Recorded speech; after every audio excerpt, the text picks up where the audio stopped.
Hello students, कैसे हैं आप सभी।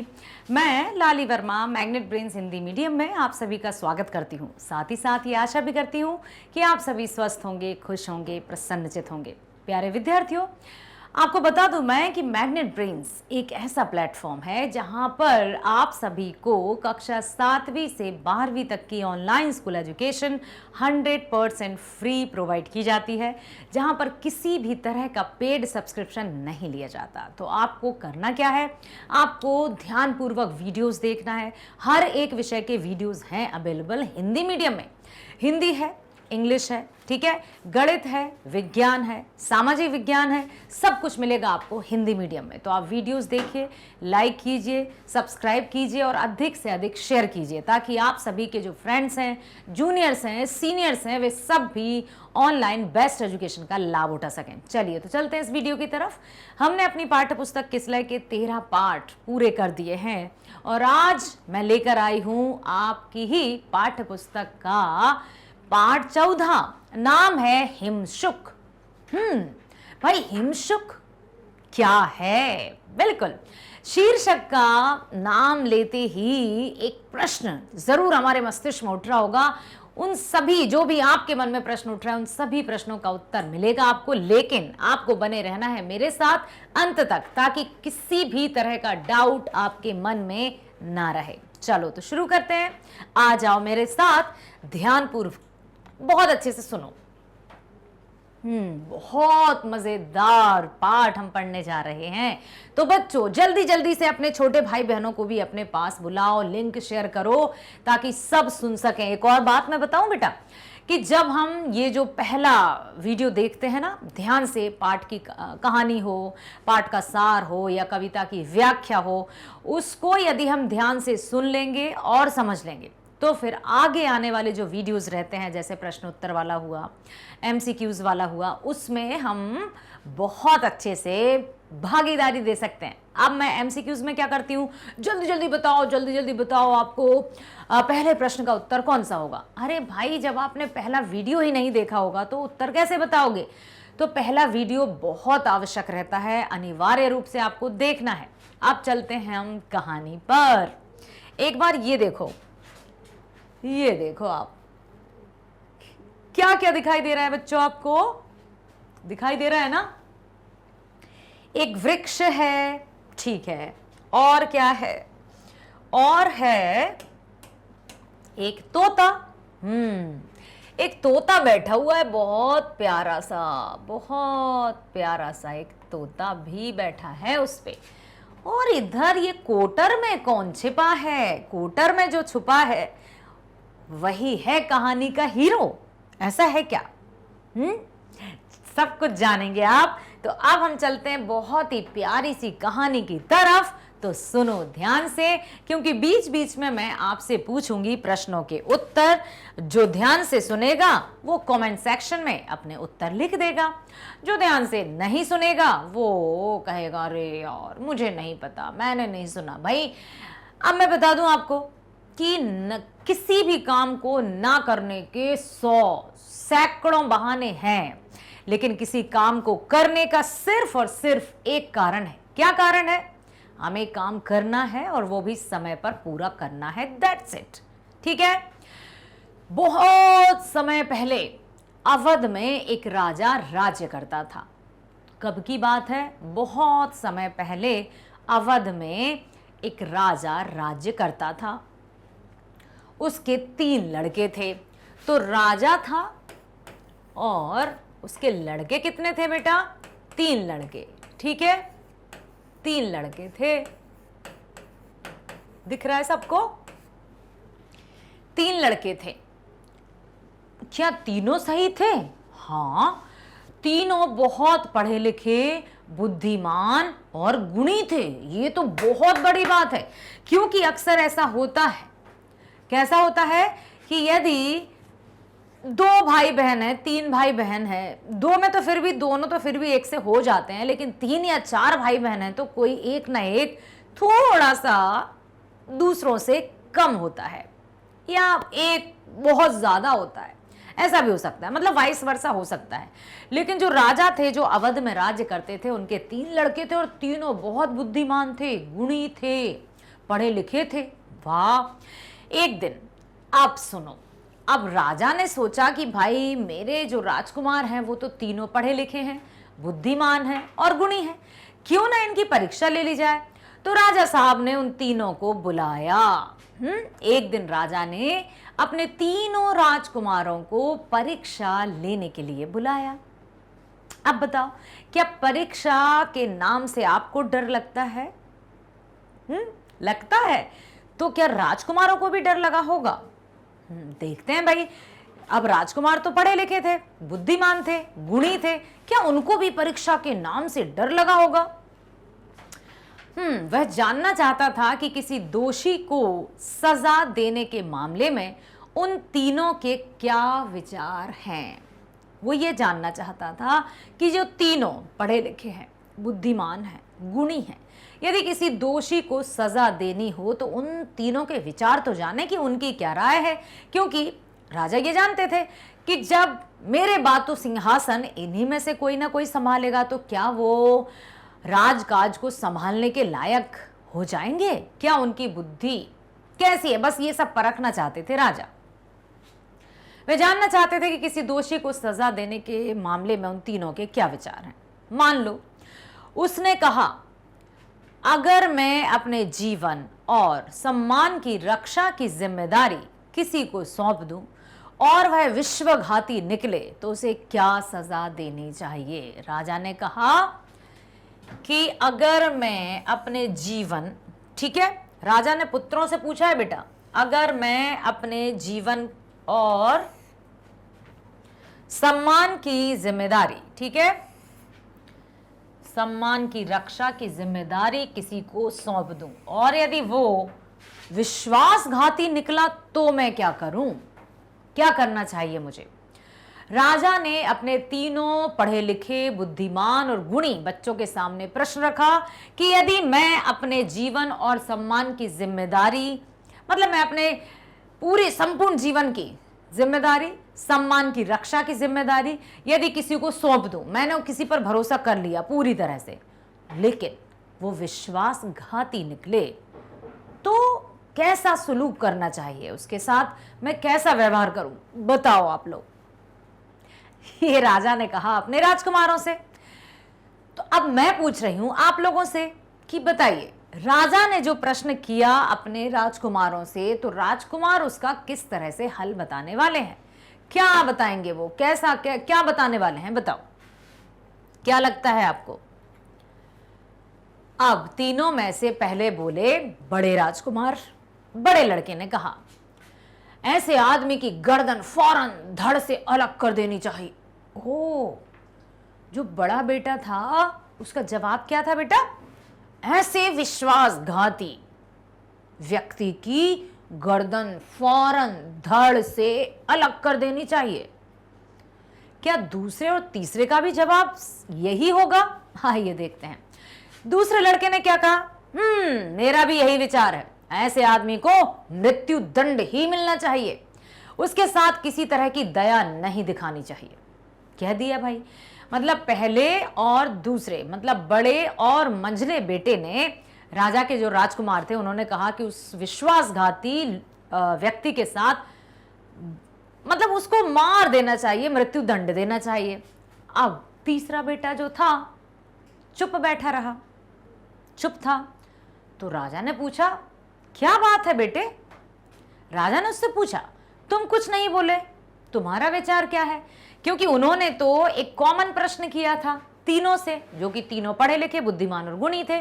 बड़े ने तो कह दिया ऐसे विश्वासघाती की गर्दन फौरन धड़ से अलग कर देनी चाहिए। दूसरा बोला, जी पिताजी, भाई साहब बड़े राजकुमार बिल्कुल सही कहते हैं, उसको मृत्युदंड मिलना ही चाहिए। लेकिन तीसरा जो सबसे छोटा था चुपचाप बैठा रहा। तो राजा ने कहा, राजकुमार आप क्यों चुप बैठे हो, क्या हुआ, आप बताइए, आपका क्या विचार है, क्या विचार होगा तीसरे का, बचाओ बताओ बताओ बताओ कि तीसरे बच्चे का विचार, तीसरे लड़के का विचार।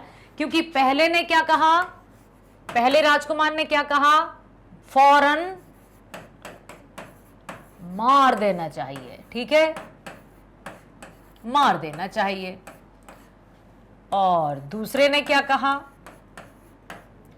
दूसरे ने कहा बिल्कुल मृत्यु दंड देना चाहिए, मृत्यु दंड देना चाहिए। अब जो तीसरा था वो चुप था, तो उसके मन में क्या चल रहा होगा? अब जानते हैं हम तीसरे का उत्तर, लेकिन मैं चाहती हूं कि आप लोग भी बताएं कि आपका क्या विचार है कि भाई तीसरे जो छोटा बेटा था उसके मन में क्या चल रहा होगा।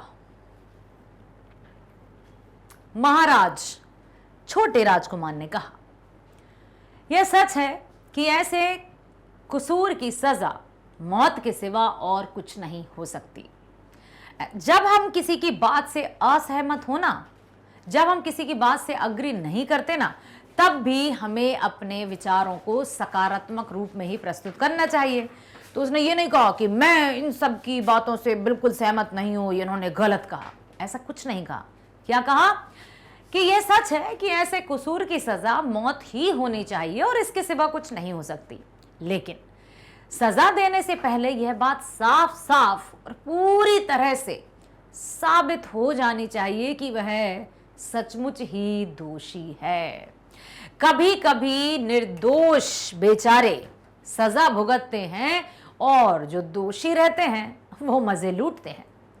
छोटे बच्चे ने बड़े सोच समझकर जवाब दिया कि पिताजी, महाराज, ये बिल्कुल सच कहा है बड़े भाई साहब और मंझले भाई साहब ने कि ऐसे व्यक्ति को मृत्यु दंड देना चाहिए, परंतु मृत्यु दंड देने से पहले छानबीन कर लेनी चाहिए, अच्छे से पता कर लेनी चाहिए कि क्या वो वास्तव में पूर्ण रूप से दोषी है। कोई भी छोटे से छोटा का, जैसे कोई बच्चा है, किसी दो बच्चे खेल रहे हैं आपस में, एक वस्तु नहीं मिल रही है किसी की, तो वो कहेगा इसने उठा ली क्योंकि यही था। अरे हो सकता है खेल खेल में कहीं वो चीज़, कहीं वो वस्तु रख गई हो, फिक गई हो, लेकिन इल्ज़ाम लगाने लगते हैं हम दूसरों पर। ख़ास तौर से एक और मैंने कहानी पढ़ी थी, बहादुर थी, वो नेपाल के लड़के की कहानी थी कि बेचारे जो घर के नौकर चाकर रहते हैं ना, उन पर पहले शक की दृष्टि चली जाती है। काम करता है कोई और, ठीक है, चोरी करता है कोई और शक की सुई घूम जाती है उनकी ओर कि यही होगा। क्यों? क्योंकि वो पराया है ना। तो किसी भी व्यक्ति पर दोषारोपण करने से पूर्व पूरी तरह से छानबीन कर लेनी चाहिए। कहीं ऐसा ना हो कि जब तक हमें पता चले कि सच्चाई क्या है तब तक बहुत देर हो जाए और फिर हाथ मलने के अलावा कुछ नहीं मिलेगा। तो इट्स बेटर कि पहले छानबीन कर लेनी चाहिए। तो छोटे बेटे ने यही कहा। यानी अब राजा क्या बोलते हैं? यानी तुम्हारे विचार से ऐसा ना किया गया तो निर्दोष आदमी भी मारा जा सकता है? राजा ने कहा हां। राजकुमार ने जवाब दिया ऐसा हो सकता है। उदाहरण के लिए मैं आपको एक कहानी सुनाता हूं। अब देखो कहानी में भी कहानी है। अब राजा ने कहा क्या तुमने जो कहा कि भाई पूरी तरह से खोजबीन करके ही उस व्यक्ति को सजा देनी चाहिए, तो क्या इसका तात्पर्य यह है कि कभी कभी निर्दोष व्यक्ति को भी सजा मिल जाती है? बोले हां बिल्कुल महाराज। आइए मैं आपको एक कहानी सुनाता हूं कि ऐसा भी हो जाता है। ठीक है,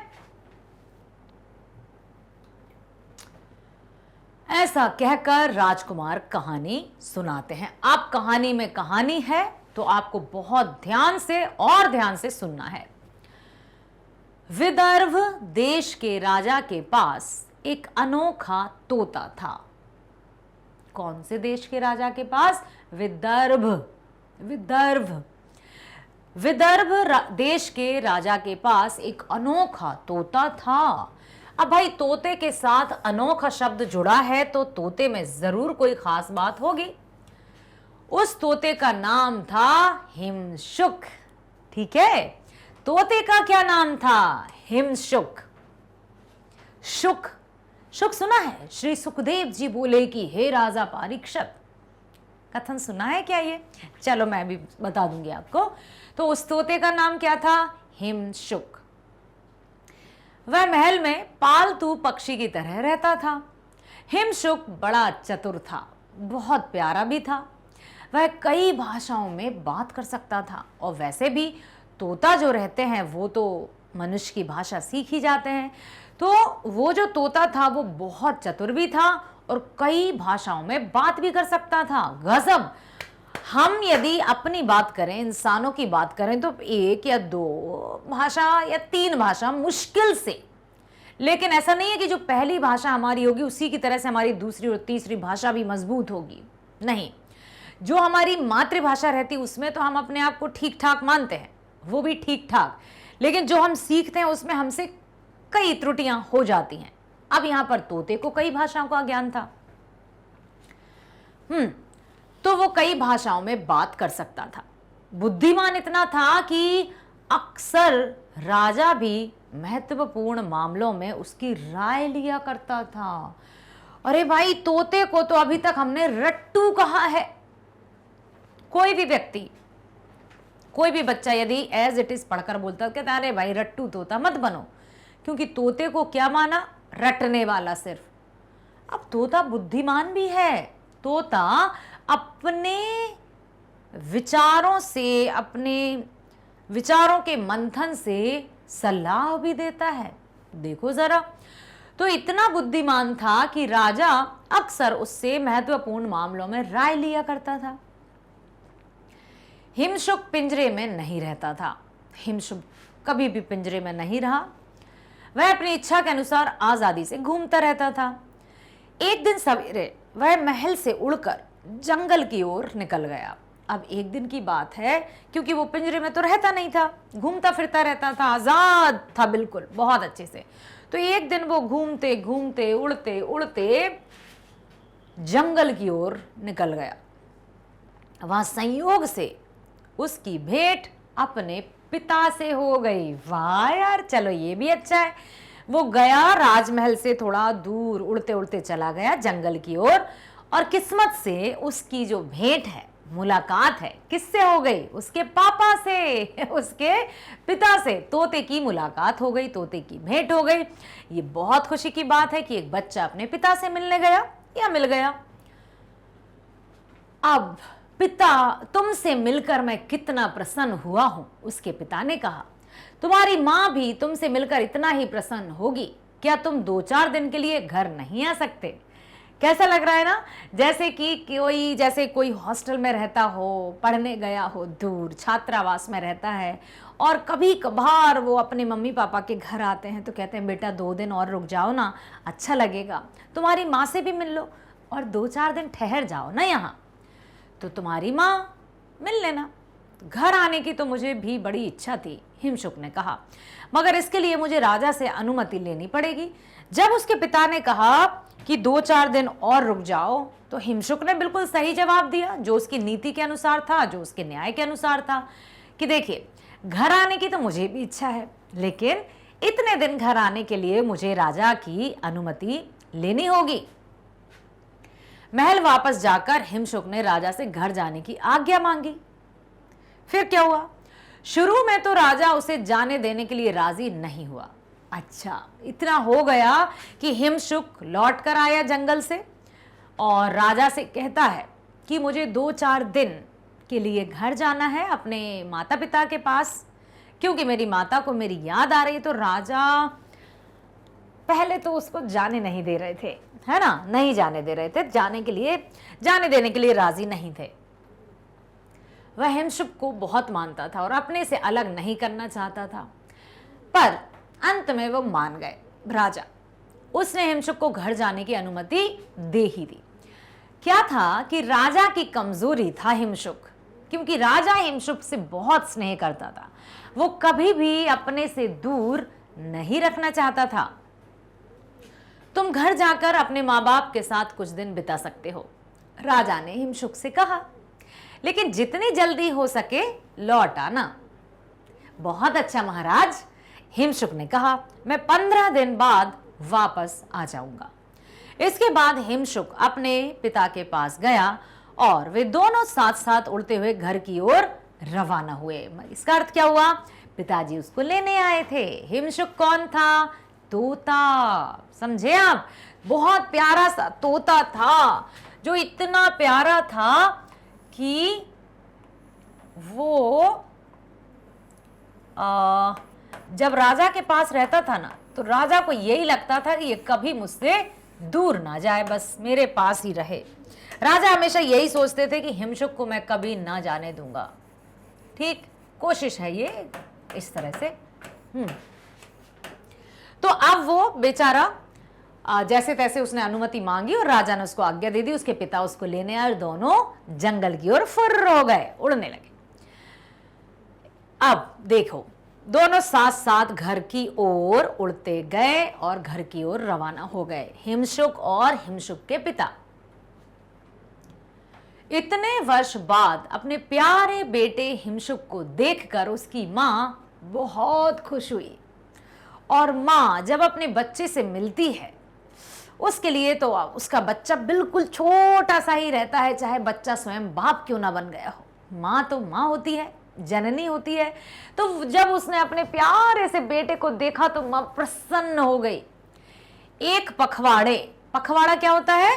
15 दिन का समय, 15 दिन की अवधि को ही पखवाड़ा कहते हैं। किसे कहते हैं बेटा? 15 दिन की पखवाड़ा। पखवाड़ा का अर्थ होता है 15 दिन। 15 दिन, ठीक है। एक पखवाड़े तक अपने मां बाप के साथ रहने के बाद हिमशुक ने उनसे कहा, मेरे ये दिन अपने प्रियजनों के साथ बहुत ही सुख से बीते हैं, मगर अब मुझे जाना होगा। राजा मेरी राह देख रहे होंगे। हिमशुक के मां बाप उसके इतने जल्दी जाने की बात सुनकर उदास हो गए। 15 दिन कैसे निकल गए पता ही नहीं चला। जैसे घर में बच्चे रहते हैं ना, तो वो फुलवारी बन जाता है वो घर। और बच्चों के रहते रहते, और यदि बच्चे कहीं खेलने चले जाएं बाहर, तो वो घर सूना सूना सा लगता है। तो इसी तरह से हिमशुक के जो माता पिता थे, 15 दिन कैसे निकल गए पता ही नहीं चला। और जब हिमशुक ने कहा कि देखो, अब पखवाड़ा मतलब 15 दिन मुझे हो गए हैं, अब मुझे अपने राज्य वापस लौटना होगा, राजा के पास वापस लौटना होगा, तो ये सुनकर हिमशुक के माता पिताजी उदास हो गए। परंतु वे उसे रोक नहीं सके। हिमशुक ने राजा से वादा किया था कि वह 15 दिन के बाद लौट आएगा। हम राजा के लिए कोई उपहार भिजवाना चाहते हैं, हिमशुक के पिता ने कहा, लेकिन समझ में नहीं आता कि कौन सी चीज भिजवाएं। हिमशुक के माता पिता क्या बोले कि हम अपनी तरफ से राजा साहब के लिए कुछ उपहार देना चाहते हैं, लेकिन क्या भेजें, कुछ समझ में नहीं आ रहा। हिमशुक के पिता और माता दोनों ही इस बात पर विचार करने लगे कि राजा को देने लायक उपहार क्या हो सकता है। सोच में पड़ गए। साथ ही साथ वो हिमशुक से भी पूछ रहे हैं कि क्या देनी चाहिए। कुछ देर सोचने के बाद हिमशुक ने पिता से कहा, हाँ मैं समझ गया कि राजा के लिए सबसे अच्छा उपहार क्या हो सकता है। दोनों उनके माता पिता बड़े एक्साइटेड, उत्सुक हुए कि अच्छा क्या दे सकते हैं। यहीं से दूर एक पहाड़ी पर अमर फल का पेड़ है। जो कोई उसका फल खा लेता है वह कभी नहीं मरता और हमेशा जवान रहता है। मैं वहां जाकर एक फल तोड़ लाता हूं, तुम वह फल राजा को दे देना। हिमशुक के पिताजी ने कहा कि बहुत दूर, यहां से दूर एक पहाड़ी पर अमर फल का पेड़ है। अमर फल समझ रहे हो, जिस पर अमरता के फल लगते हैं। भाई कहानी तो कहानी है, सुनना है, अच्छे से समझना है, उसका हमें शिक्षा क्या है इस कहानी की, उससे हमें देखना है। तो उसके पिताजी ने कहा कि दूर पहाड़ी पर एक अमर फल का पेड़ है, एक फल लाकर देता हूं, वो तुम अपने राजा को खिला देना, तो राजा अमर हो जाएंगे। कितनी भलाई और कितनी अच्छी विचारधारा थी उनकी। ठीक है, तो इसी तरह से वो कहने लगा। फल मिलते ही हिमशुक राजा के महल की ओर रवाना हुआ। शाम हो चली थी। थोड़ी ही देर में सूरज डूब गया और चारों ओर रात का घना अंधकार छा गया। अब देखो धीरे धीरे अब क्या हुआ कि फल लाने में थोड़ी उसके पिताजी को देरी हो गई। फिर हिमशुक, क्योंकि 15वां दिन हो गया था, इसलिए उसने वादा किया था कि राजा जी मैं 15 दिन बाद अवश्य लौट आऊंगा। तो उसने शाम से उड़ना शुरू किया, लेकिन अब क्या हुआ, थोड़ी देर में सूरज डूब गया, चारों ओर रात का घना अंधकार छा गया। अब हिमशुक रात को तो उड़ नहीं सकता था, अंधेरा था, कुछ दिखाई नहीं दे रहा था। इसलिए उसने पेड़ की डाल पर बैठकर रात काटने का इरादा कर लिया कि अभी मुझे इसी पेड़ की डाल पर बैठना होगा और यहीं पर रात काटनी होगी। कल सुबह प्रातः काल मैं निकल जाऊंगा। मगर इससे पहले वह उस कीमती फल को किसी सुरक्षित स्थान में रखना चाहता था। किस्मत से उसे एक पेड़ मिल गया जिसके तने में खोखला छेद था, जिसे कहते हैं कोटर। समझ में आया? कोटर किसे कहते हैं? जो बड़े बड़े से वृक्ष रहते हैं, जैसे देखो बड़ा सा कोई वृक्ष है, ठीक ऐसा इस तरह का रहता है एक कोटर, ऐसा। तो कोटर में कभी गिलहरी रहते हैं, कहीं कुछ जो भी जीव जंतु है वो रहते हैं। तो अब उसने सोचा कि भाई मैं तो जैसे तैसे रात काट ही लूंगा, लेकिन ये जो अमर फल है पिताजी ने बड़े अच्छे से ला कर दिया है, इसको मुझे किसी सुरक्षित स्थान पर रखना होगा। तो जब वो ढूंढ रहा था तो एक पेड़ मिला जिसमें खोखला था, देखो खोखला छेद, कोटर। उसने उस छेद में अमर फल रख दिया और पास ही एक डाल पर बैठकर सुस्ताने लगा। सुस्ताने का शब्द समझते हो बेटा? अर्थ समझते हो? आराम करने लगा। ठीक है, क्या करने लगा? आराम करना। अब उसने ये किया, ठीक। थोड़ी देर में उसे नींद आ गई। अब वो सो गया, नींद तो आएगी ही क्योंकि रात हो चुकी थी। अब क्या हुआ? क्या कुछ गड़बड़ हुआ? अभी देखना पड़ेगा। पेड़ का वह खोखला छेद एक जहरीले सांप का था। फल था अमर फल, ठीक है, अमर फल था। इतनी मेहनत से हिमशुक के पिताजी उसको लाकर दिया था और बेचारा वो रात हो गई थी, इस कारण से उसने सुरक्षित स्थान पर रखा, खोखले पेड़ पर जो होल था। लेकिन उसे क्या पता था कि ये जो खोखला छेद है वो सांप का घर है, बिल्कुल भी पता नहीं था। पेड़ का वह खोखला छेद एक जहरीले सांप का घर था। जब सांप लौटकर आया तो उसकी नजर चमकते हुए अमर फल पर पड़ी। हाँ, जब सांप अपने घर लौटकर आया तो उसने देखा, अरे वाह, चमकता हुआ फल, क्या है ये? देखने लगा गौर से। उसने सोचा यह शायद कोई खाने की चीज है। सांप ने फल पर दांत गड़ा दिए, मगर उसे फल का स्वाद अच्छा नहीं लगा। उसने उसे वैसा ही छोड़ दिया। लेकिन जिस समय सांप ने फल पर दांत गड़ाए, उस समय उसके दांतों से कुछ जहर भी निकल आया और जो अमर फल था वो जहरीला हो गया। बेचारा हिमशुक क्या करेगा? क्या कुछ ऐसा कुछ होने वाला है जिसके बारे में छोटा राजकुमार राजा को सुना रहा है कि निर्दोष को भी कभी कभी दोषी मान लिया जाता है, फिर बाद में बहुत पछतावा होता है। हिमशुक अमर फल लेकर आया था अपने राजा साहब के लिए कि राजा हमेशा के लिए अमर हो जाएंगे। उसने बड़े सुरक्षित स्थान पर इस कोटर पर वो फल भी रख दिया। अब उसे क्या पता कि ये कोटर सांप का है। सांप आया, उसने उसमें दांत गड़ा दिए, जिससे उसके जहर, मतलब उसका जो जहर था वो फल में चला गया। अब इस बारे में हिमशुक को कुछ नहीं पता, ठीक है। दूसरे दिन सवेरे हिमशुक ने फल उठाया और अपनी यात्रा पर उड़ चला। उसने अब जैसे कोई फल हो और उसमें सुई जैसा कुछ चुभा हो तो किसी को दिखेगा क्या? नहीं दिखेगा ना। यदि कोई इंजेक्शन लगा दे किसी फल में तो कोई देखेगा क्या? अरे इसमें इंजेक्शन तो नहीं लगा, तब खाएगा? कुछ नहीं देखेगा, उठाएगा और फल खाने लगेगा। तो बेचारा हिमशुक भी ऐसा ही किया और उसने वो कोटर से फल लिया, उठाया और उड़ चला। राजमहल पहुंचकर उसने राजा से मुलाकात की और अपने माँ बाप की ओर से अमर फल भेंट किया। जो अमर फल था वो जहरीला हो चुका था। इस बात से पूरी तरह अनजान हिमशुक क्या करे।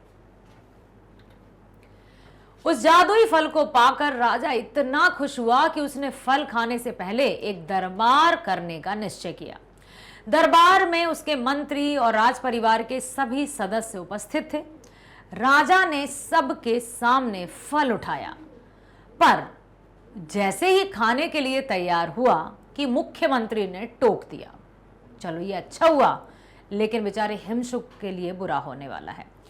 अब राजा इतना प्रसन्न हुआ कि देखो, इसलिए मैं अपने हिमशुक को इतना स्नेह करता हूं, इसलिए मैं अपनी जान से ज्यादा भी हिमशुक को चाहता हूं। अमर फल लेकर आया है मेरे लिए। बड़ी सी सभा का आयोजन किया गया कि सबके सामने राजा साहब फल खाएंगे। और जैसे ही राजा साहब फल खाने वाले थे कि उनके जो मुख्यमंत्री थे उन्होंने टोक दिया, महाराज जरा ठहरिए। मुख्यमंत्री ने कहा, बुद्धिमानी की बात यही होगी कि फल खाने से पहले इसे किसी जानवर को खिलाकर देख लिया जाए। यदि जानवर को कुछ ना हो तो आप भी इसे खा सकते हैं। मुख्यमंत्री ने तो अपना कार्य किया और उसने बिल्कुल सही कार्य किया कि पहले उसने अपनी सलाह दी, जो कि मुख्यमंत्री का कार्य है। ऐसा नहीं कि राजा जो कर रहे हैं, जो कह रहे हैं उसी को मानना। राजा की सुरक्षा ही मुख्यमंत्री का सबसे बड़ा दायित्व है। तो उसने कहा कि महाराज रुकिए, पहले हम किसी जानवर को ये फल खिलाकर देख लेते हैं, उसके बाद इसे आप खा लीजिए।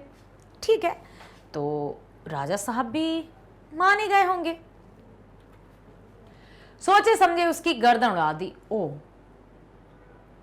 अरे यार, ये तो कितना गड़बड़ हुआ ना। हमें क्या लगा कि राजा रुक गए होंगे, उन्होंने फल नहीं खाया होगा, लेकिन मुख्यमंत्री जो थे, जिसने इतनी अच्छी सलाह दी थी, राजा ने सोचा ना समझा, उसकी गर्दन ही उड़ा दी। इसके बाद उसने हुक्म दिया कि उस जहरीले फल को नगर के बाहर एक गड्ढे में दबा दिया जाए।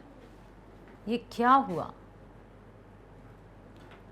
फल जमीन में दफना दिया गया, मगर कुछ ही समय बाद उसका बीज अंकुरित होकर बढ़ने लगा और बढ़ते बढ़ते पूरा पेड़ बन गया। कुछ समय बाद उस पेड़ में बड़े ही सुंदर चमकीले सुनहरे फल लग गए। जब राजा ने उस विचित्र पेड़ के बारे में सुना तो कहा, वे फल जहरीले हैं, मौत के फल हैं। राजा ने हुक्म दिया कि उस पेड़ के चारों ओर एक बाड़ बना दी जाए और उस पर हर समय पेड़ की रखवाली की जाए, ताकि कोई भी उन जहरीले फलों को खा ना सके। मृत्यु फल की खबर सारे शहर में फैल गई। जनता को उस पेड़ के पास फटकने में भी डर लगने लगा। उन्हीं दिनों उस शहर में एक बूढ़ा और उसकी बुढ़िया रहते थे। वे बहुत गरीब थे, उनका कोई मददगार भी नहीं था। वे किसी तरह दूसरों की मेहरबानी पर गुजर कर रहे थे। बुढ़ापे के मारे वे इतने कमजोर और असहाय हो गए कि भीख मांगने भी नहीं जा सकते थे। अब जो जैसे तैसे उन्होंने बात मांगी और मानी, और राजा ने वो फल नहीं खाया, जानवर को खिलाया, जानवर मर गया, जिससे हिमशुक का काम तमाम कर दिया गया बिना सोचे समझे, जबकि हिमशुक की इसमें कोई गलती नहीं थी। उस फल को जमीन में दफनाया गया, लेकिन वो कुछ समय बाद पेड़ बन गया, कटवाया गया, फिर पेड़ बन गया और उससे बड़ा वृक्ष बन गया, फल लगने लगे। मौत का फल, जो पेड़ अमर का फल था, अमर फल का पेड़ था, वो मौत के फल का पेड़ बन गया। बड़े बड़े अनाउंसमेंट हुए, ऐलान हुए कि कोई भी इस पेड़ के आसपास भटकेगा भी नहीं। उसी शहर में एक बूढ़ा और एक बुढ़िया रहते थे जो बहुत कमज़ोर हो चुके थे। अब उनसे भिक्षा मांगते भी नहीं बनता था, क्योंकि वो पूरी तरह से असहाय हो गए थे, कमज़ोर हो गए थे। अक्सर फाके करते रहने से उन्हें ऐसा महसूस होने लगा कि अब जीना बेकार है। दोनों ने सोचा कि किसी ऐसी जिंदगी की बजाय मर जाना कहीं अच्छा है।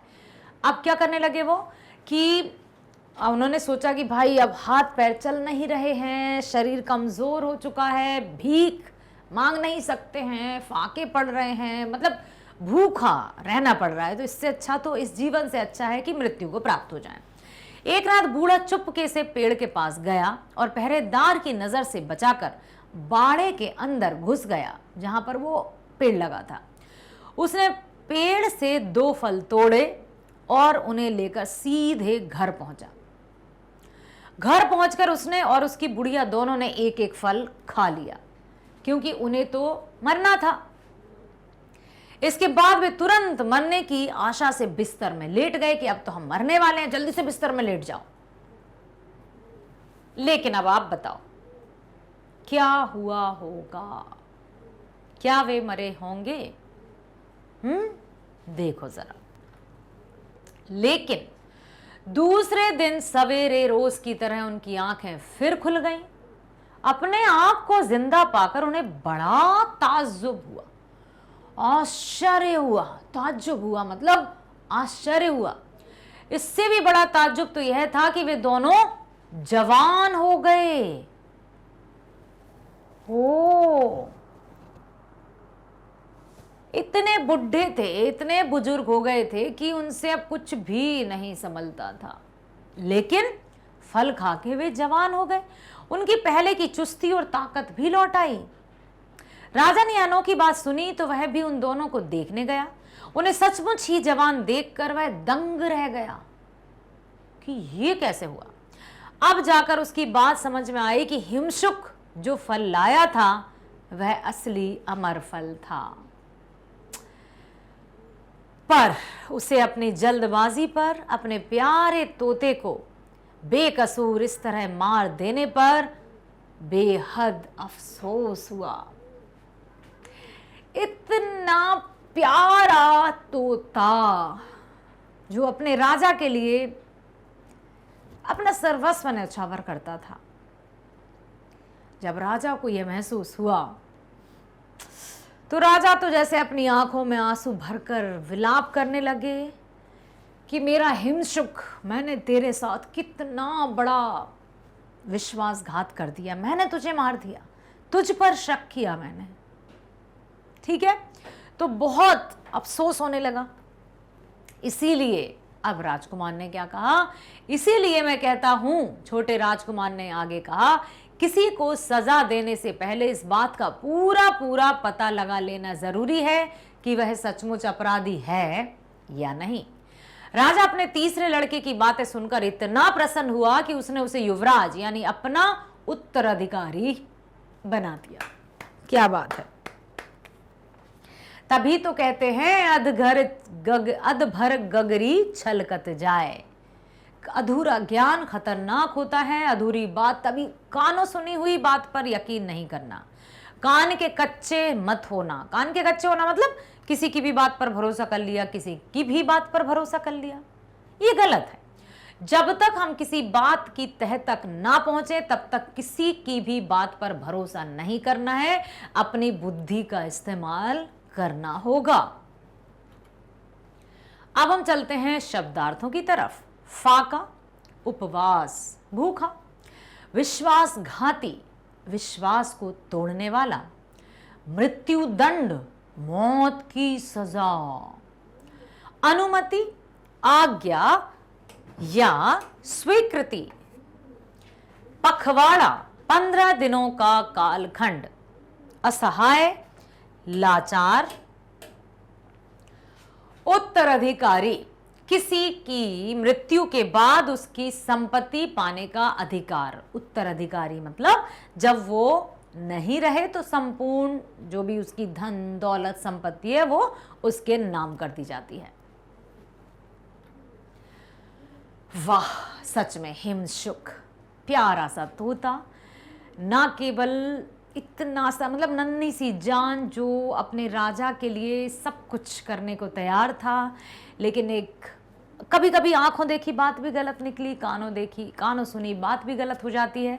तो जब तक किसी बात की तह तक ना पहुंचे कभी किसी की बात का भरोसा नहीं करना है, अपना विश्वास बनाए रखना है, सब पर विश्वास बनाए रखना है, लेकिन अंधविश्वास नहीं करना है। मेरे बच्चों, 7वीं कक्षा में आप आ गए हो, बड़े सोच समझकर अपनी पढ़ाई करो, अपना लक्ष्य को तय करो कि आगे चलकर आपको एक सम्मानीय व्यक्ति बनना है, भारत का एक ऐसा नागरिक बनना है जिस पर पूरा भारत हिंदुस्तान गर्व करे। तो मेरे प्यारे बच्चों, चलो तो मिलते हैं हम नेक्स्ट वीडियो में। स्वस्थ रहिए, खुश रहिए, bye bye, thank you so much.